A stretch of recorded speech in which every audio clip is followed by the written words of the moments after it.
శివస్య హృదయం విష్ణుర్విష్ణోశ్చ హృదయం శివ. శివుని యొక్క హృదయము విష్ణువు అయి ఉంటారు, విష్ణువు యొక్క హృదయము శివుడై ఉంటాడు. ఆయన అనుగ్రహం కలిగే వరకు రెండుగా కనపడుతుంటారు. ఆయన అనుగ్రహం కలిగితే రెండుగా ఉన్నవి ఒకటిగా మీకు దర్శనం. ఆ అనుగ్రహం కలిగే వరకే. అది అయిందా మీకు అసలు శివకేశవుల మధ్య భేదము గోచరించదు. మీరు ఎంత సంతోషపడిపోతారో ఆ రెండూ కలిసిపోయిన స్వరూపాన్ని మీరు లోపల స్తోత్రం చేయడానికి, లోపల భావన చేయడానికి.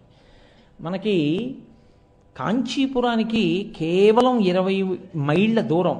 వెల్లూరు రోడ్లో వెడుతుంటే మీరు కంచి ఇంకా దగ్గరికి వచ్చేస్తోందనగా 20 మైళ్ళ దూరంలో ఎడం చేతి పక్కకు ఒక రోడ్డు ఉంటుంది. ఆ రోడ్లో వెడితే ఒక క్షేత్రం ఉంది.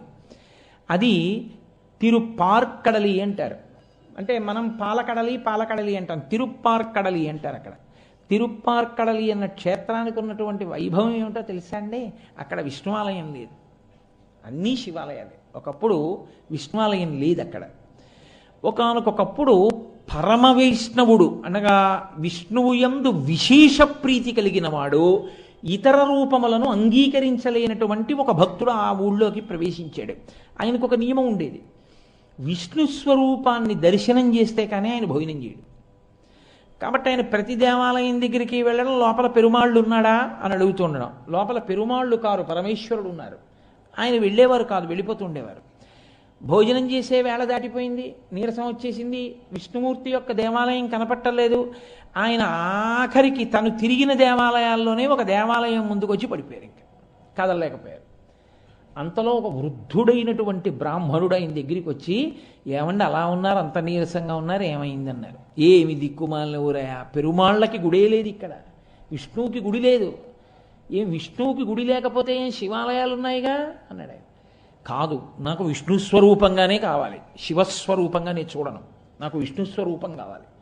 ఓహో అదే మీ ఇబ్బంది, మరి మీరు పడిపోయిన గుడి విష్ణుమూర్తి గుడేగా, లోపలికి వెళ్ళకపోయారా అన్నాడు. అబద్ధాలు అడకు, అది విష్ణువు గుడి కాదు, అది శివాలయం, అందులో శివలింగం ఉంది, నేను రానన్నాడు ఆయన. ఆయన అన్నాడు, ఇలా వాదిస్తే ఏం వస్తుంది, నాతో వస్తే చూపిస్తా, లోపల శివలింగం ఉందో పెరుమాళ్ళు ఉన్నాడు, రండి చూపిస్తానన్నాడు. ఆయన అన్నాడు, అబద్ధం, నేను లోపలికి రానన్నాడు. సరే, ఇంతలో ఇద్దరి మధ్య వాదన పెరిగింది. ఆయన అన్నాడు, అబద్ధం అని బయట కూర్చుంటే ఎలా తెలుస్తుంది, మీకేం కనపడిందో ఏం చూశారో, నాతో రండి నేను చూపిస్తాను, పెరుమాళ్ళు ఉన్నాడో లేదో లోపల. సరే పదండి అన్నారు. ఇద్దరు కలిసి లోపలికి వెళ్ళారు. ఆయన శివలింగాన్ని చూపించి ఎవరున్నారు చూడండి అన్నారు. ఆయన శివలింగం మీద చూసేటప్పటికి చిన్మయం అంటారు, ఇలా పైకి పుటమరించినటువంటి స్వరూపం ఉంటుందే, ఆ బ్రహ్మగారు లేదా అంబ, పీఠం అంబమయం సర్వం శివలింగ చిన్మయం సాకారంచ నిరాకారం నిర్గుణంచ గుణాత్మకం అని ఆ చిన్మయం, ఆ శివలింగం పైకి ఉబికినటువంటి బొడిపే లింగాకృతి కాకుండా ఆ పీఠం మీద శ్రీ మహావిష్ణువు నిలబడి దర్శనమిచ్చారు. అప్పటి నుంచి ఇప్పటి వరకు ఆ దేవాలయం అలాగే ఉంది. హరిహరనాథుడిగా తిక్కన గారికి దర్శనం ఇవ్వలా? ఆయనే శివలింగంలో శ్రీ మహావిష్ణువు ఉన్నటువంటి క్షేత్రం. మీరు ఎప్పుడైనా కాంచీపురం వెడితే, కోటేశ్వరారు అబద్ధాలు చెప్పారనుకోకండి, మీరు కాంచీపురం వెడుతున్నప్పుడు, చిత్తూరు నుంచి కాంచీపురం వెళ్ళేటప్పుడు వెల్లూరు రోడ్డు అంటారు. ఆ వెల్లూరు రోడ్లో వెడుతున్నప్పుడు ఎడం చేతి పక్కకి వెడితే 20 మైళ్ళ దూరంలో ఉంది, తిరుప్పార్కడల్ అంటారు.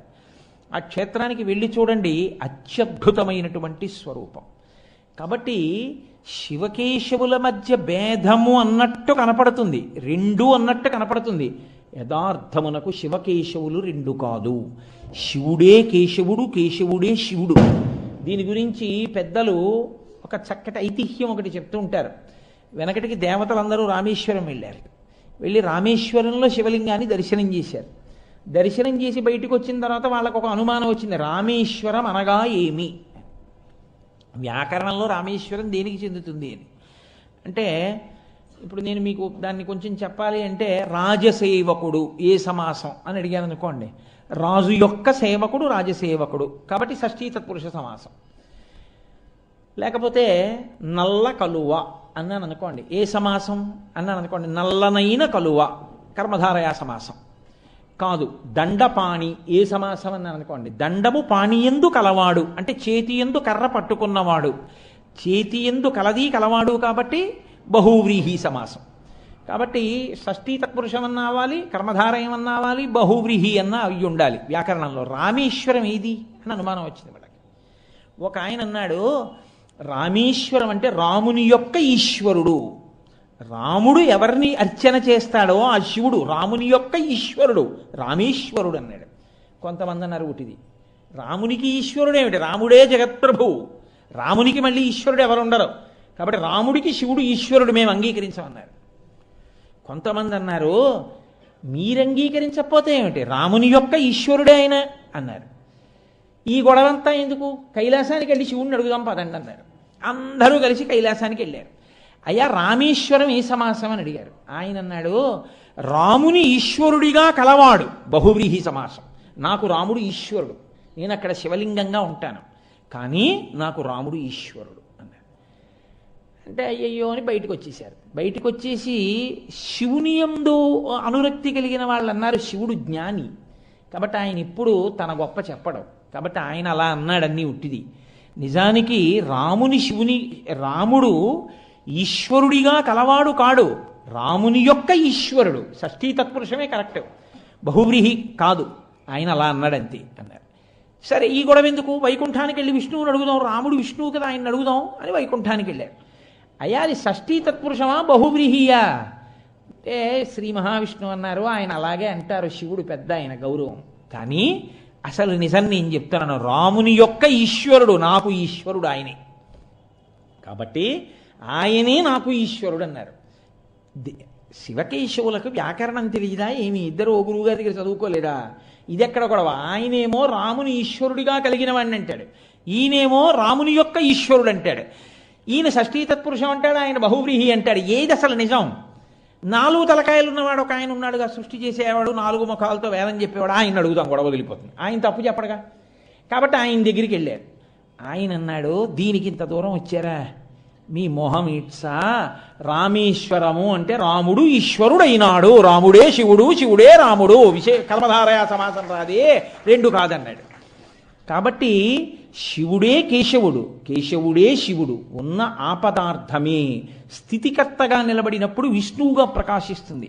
ఆపదార్థమే మీకు ఉపకారం చేసి లయకర్తగా నిలబడి నిద్ర ఇచ్చిన, మిమ్మల్ని పొందిన, మీకు జ్ఞానం ఇచ్చి ఈశ్వరుణ్ణి పొందేట్టు చేసిన శివస్వరూపంగా ఉంటుంది.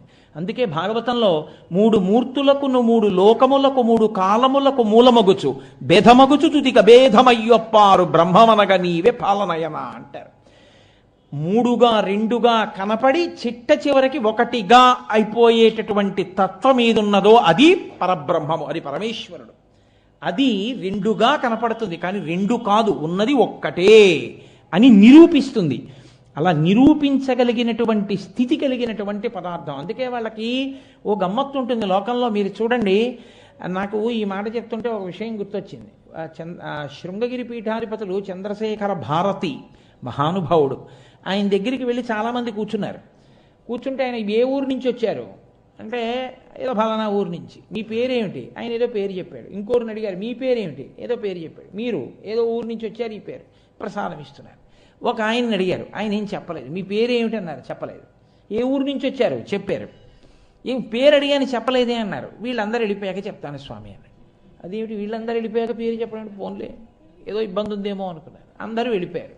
వెళ్ళిపోయిన తర్వాత స్వామి నా పేరు ఇప్పుడు మీకు చెప్తానన్నాడు. చెప్పు. భుజంగం. ఏమది చెప్పడానికి భయం ఏమిటా, చెప్పచ్చు కదా అందరి మధ్యలో అన్నారు. భుజంగం అంటే పాము కదా స్వామి, ఎలా చెప్తాను, సిగ్గేసింది. వాళ్ళందరి పేరులో ఒకటి పేరేమో శ్రీమన్నారాయణుడు, ఒకటి పేరేమో కైలాసనాథుడు, ఒకటి పేరేమో ఉమాపతి, ఇలాంటి పేర్లు. నేనెలా చెప్పనా పేర్లు, నాకు లేదు, భుజంగం పాము నా పేరు. ఆ పేరు వింటే నవ్వుతారేమో అని నేను చెప్పలేదన్నాడు. అంటే చంద్రశేఖర భారతి అన్నారు, అన్నిటికన్నా విలువైనదేదో దాన్నే యజమాని బాగా దాచుకుంటాడు. నేను ఇంటికి వెళ్ళాననుకోండి, నా ఉత్తరయం తీసి దండం మీద బారేస్తాను, ఈ పంచ తీస్తాను, ఇంకో దండం మీద బారేస్తాను, ఏదో ఓ తేలిక పంచ కట్టుకుంటాను పడుకోబోయే ముందు. కానీ బంగారు రుద్రాక్షల్ని మాత్రం తీసి ఎక్కడ పెడతానో సభాముఖంగా చెప్పేయకూడదుగా, జాగ్రత్తగా దాచుకుంటాను కదా. కాబట్టి ఇవి బంగారంతో చేసిన రుద్రాక్షలు, జాగ్రత్తగా దాచుకోను, జాగ్రత్తగా దాచుకుంటాను. ఏమయ్యా మీ తల్లిదండ్రులు నీకెందుకు భుజంగం అని పేరెట్టారో తెలుసా? పరమశివుడికేమో ఆభరణం, శ్రీ మహావిష్ణువుకేమో శయనం. ఎవడు ఇంట్లో ఏది ఎలా ఉన్నా పక్క దులుపుకుని జాగ్రత్తగా వేసుకుంటాడా వేసుకోడా? శ్రీ మహావిష్ణువుకి పడుకోవడానికి శయ్య, పరమశివుడికి మెళ్ళో వేసుకునే ఆభరణం. కాబట్టి ఇద్దరూ ఎప్పుడూ నిన్ను జాగ్రత్తగా కాపాడుకుంటారు. ఇద్దరూ నిన్ను ఎప్పుడూ పొదివి పట్టి కాపాడాలని నీకు భుజంగం అని పేరెట్టారు. సంతోషంగా నాగాభరణుడు నాగశయనుడు ఇద్దరికీ చెందినవాడిని అని చెప్పుకోకుండా సిగ్గుపడతావేమయా అన్నారు. అంటే ఆయన అన్నాడు, నేను ఇంకెప్పుడు ఎక్కడికి వెళ్ళినా సంతోషంగా నా పేరు భుజంగం అని చెప్పుకుంటా అన్నాడు. కాబట్టి శివకేశవుల యొక్క తత్వము ఒకటిగానే ఉంటుంది, వాళ్ళిద్దరూ ఒక్కటే. కానీ రెండుగా కనపడడంలోనే దాని యొక్క వైవిధ్యం అంతా ఉంది. కానీ రెండు కాదు, ఉన్న పదార్థము మాత్రం ఒక్కటే. మీరు చూడండి, అందుకే దీన్ని తీయడానికి పెద్దలు ఒక మాట చెప్తారు. పరమశివుడికి వామదేవ, శ్రీ మహావిష్ణువుకి వాసుదేవ. ఆయన వాసుదేవుడు, ఈయన వామదేవుడు. ఏమిటి అక్షరం మారింది ఇద్దరికి? ఒకరికి సు, ఒకరికి మా. వాసుదేవాలో సు ఉంది, మా లేదు. ఈయనకి వామదేవాలో మా ఉంది, సు లేదు. ఇప్పుడు ఆ సు మా పైకి తీసి పక్కన పెట్టండి. సుమ, పువ్వు. సుమ అంటే పువ్వు. సుమ, నీకు జ్ఞానము కలిగితే ఉన్నది ఒక్కటే, నీకు ఆ జ్ఞానము కలగనంతసేపు చాలా ఉన్నాయన్నట్టు కనపడుతుంది. సుమ, పువ్వులో తేడా వస్తుందేమో, పత్రిలే తేడా వస్తుందేమో. ఇక్కడికి వస్తే బిల్వం వేస్తావు, అక్కడికి వెడితే తులసి వేస్తావు. కానీ ఉన్న పదార్థము మాత్రము ఒక్కటే. వాసుదేవ వామదేవ పేర్లతో ఉంటారు. అంటే అదే తత్వము రెండుగా ప్రకాశిస్తున్నటువంటి ఒకటి అయి ఉన్నది. అందుకే ఇక్కడ ఆంధ్రదేశంలో తక్కువ, ద్రవిడ దేశంలో శంకరనారాయణ అన్న పేరు చాలా ఎక్కువ. ప్రశ్నోత్తరమాలిక అని శంకర భగవత్పాదులు ఒకటి స్తోత్రం చేశారు. అందులో అసలు భగవంతుడెవరు అంటే శంకరనారాయణుడు అంటారు. శంకరనారాయణ ఈశ్వర తత్వం అది. కాబట్టి మీరు చూడండి, అటువంటి పరమేశ్వరుణ్ణి మనం కార్తీక మాసంలో దీపం మీదకి పిలిస్తే దామోదరం ఆవాహయామి, దామోదరుణ్ణి పిలుస్తున్నాను అంటాం. ఏమి దామోదర అన్న నామంతోనే ఎందుకు పిలవాలి? విష్ణువుని ఇంకా చాలా పేర్లు ఉన్నాయిగా. విశ్వం విష్ణుర్వషట్కారో భూత భవ్య భవత్ప్రభు భూతభృద్భావో భూతాత్మ భూతభావన, చాలా పేర్లు ఉన్నాయి. అన్నీ వదిలి దామోదర ఎందుకు?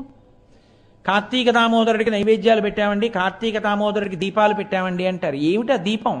అసలు నీకు బయట ప్రకాశం కాదా దీపం? ఏమిటో ఇక్కడ ప్రకాశిస్తే నువ్వు కార్తీక దీపం పెట్టినట్టు. ఆ కార్తీక దీపం ఇక్కడ వెలగాలి, నీలో వెలగాలి. ఏమిటా దీపం? దామోదరా అన్న మాటకి రెండు అర్థాలు చెప్తుంది అమరకోశం. ఉదరే దామయస్యతీతి దామోదర. కడుపు మీద తులసీదళములు ఉన్నవాడు, కడుపు మీద తులసిమాల వేయబడినటువంటి వాడికి దామోదర అని పేరు కాదు. దామ్నే ఉదర మాత్ర బద్ధతీతి ఇది దామోదర. ఎవరి కడుపు త్రాటి చేత కట్టబడిందో ఆయన్ని దామోదర అని పిలుస్తారు. ఎవరాయన? శ్రీ మహావిష్ణువు. శ్రీ మహావిష్ణువు అంటే నిజానికి మీ కంటికి కనపడే తత్వం ఆయన. ఆయన మీ కంటికి దొరకడు. ఇంతంతైవటుడు ఇంతయై మరుయుతానింతయ్య భోవీధిపై అంతై చంద్రుని ఇంతంతైవటుడు ఇంతయై మరుయుతానింతయ్య భోవీధిపై అంతై చంద్రునకంతయై అభో ప్రభారాశిపై అంతై ధ్రువమండలముపై అంతై అంటూ పెరిగిపోయినటువంటి విష్ణువు హరిమయము విశ్వమంతయు, హరి విశ్వమయుండు. హరిమయము కాని ద్రవ్యము పరమాణువు లేదు వంశపావన వింటే అంటాడు భాగవతంలో శుకమహర్షి. అసలు ఆయన కానిది, ఆయన లేనిది ఈ లోకంలో లేదు. అంత హరిమయమే. అయినా హరి కనపడుతున్నాడా? కనపడడం. ఆయన కనపడకుండా మిగిలినవన్నీ కనపడుతుంటాయి. పైగా ఆయన లేనిదేది? అంతా నిండిపోతాడు ఆయన. రవిబింబంబుపమింప పాత్రమగు ఛత్రమై శిరోరత్నమై శ్రవణాలంకృతయై గళాభరణమై సవర్ణ కేయూరమై చెవిమత్కంకణమై కటిస్థలి ముదంచఘంటయై నూపుర ప్రవరంబై పదపీఠమై వటుడుతా బ్రహ్మాండమున్ నిండుచోన్నంటారు పోతన గారు. బ్రహ్మాండమంతా నిండిపోయేటట్టు పెరగగలిగినవాడు. అత్యతిష్ట దశాంగుళం. ఈ బ్రహ్మాండమంతా నిండి నిబిడీకృతమైపోయినటువంటి వాడు. అటువంటి పరాత్పరుడైనటువంటి శ్రీ మహావిష్ణువు ఆయన ఉదరే దామయస్యతీతి దామోదర. ఆయన కడుపు మీద తులసిమాలతో మీ మాంసనేత్రమునకు దొరుకుతాడు. ఎందుకు దొరుకుతాడు అంటే ఆయన ప్రీతి పొందడానికి మీరు ఆయనకి ఇవ్వగలిగినది లేదు. బ్రహ్మాండమంతా ఆయనే అయి అన్నీ ఆయనే అయిన వాడికి మీరేమిచ్చి ఆయన ప్రీతి పొందేటట్టు చేస్తారు చెప్పండి? మీరు మా ఇంటికి వచ్చి మా ఇంట్లోవి నాకు ఇచ్చి నాకు ఎలా ప్రీతి కల్పిస్తారు? మీరు కల్పించడం కుదరదు. కానీ అంతటివాడు దేనికి పొంగిపోతాడో తెలుసా అండి? మీరు భక్తితో ఒక్క తులసి దళాన్ని ఆయన పాదముల మీద వేస్తే పొంగిపోతాడు. ఆయన భవిష్యోత్తర పురాణంలో ప్రతిజ్ఞ చేశాడు, ఏకేన తులసి మాత్ర దళేనాపి నరోత్తమ పూజయేద్ భక్తిభావేన తంరక్ష మితిమత్మనః అన్నాడు. భక్తితో నా పాదాల మీద ఒక్క తులసి దళాన్ని తీసుకొచ్చి ఎవరు వేస్తారో వాళ్ళకి నేను లొంగిపోతానయ్యా అన్నాడు.